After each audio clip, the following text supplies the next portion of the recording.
Financé par le service public de Wallonie, le projet Coguelin, développé à l'Université de Liège au sein du groupe GEM et en partenariat avec la Haute École de la province de Liège, a permis la réalisation d'un instrument mesurant en temps réel la taille et le volume des pierres passant sur une bande transporteuse.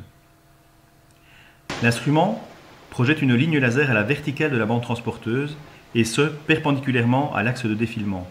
La deuxième partie de l'instrument est une caméra dont l'axe optique forme un certain angle par rapport au faisceau laser.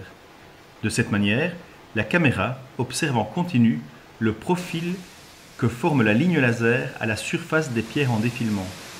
La vitesse de défilement allant de 1 à 2 mètres par seconde, il s'agit d'analyser 1000 à 2000 de ces profils chaque seconde pour avoir une résolution de l'ordre du millimètre.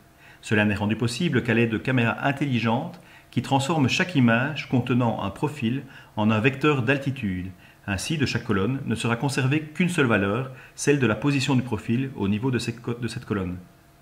L'ensemble des vecteurs d'altitude mis côte à côte permet alors de recomposer une surface d'altitude.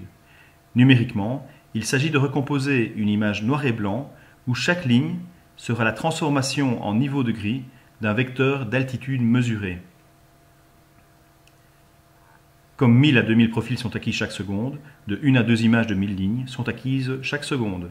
En temps réel, chaque image est calibrée géométriquement, segmentée puis analysée. La segmentation est le fait d'extraire d'une image des régions correspondant, dans notre cas, aux différentes pierres passant sur la bande transporteuse. La segmentation de pierre en tas est un processus complexe. Nos algorithmes initialement inspirés de recherches universitaires ont été améliorés et optimisés pour permettre finalement une détection robuste des pierres, et cela en temps réel.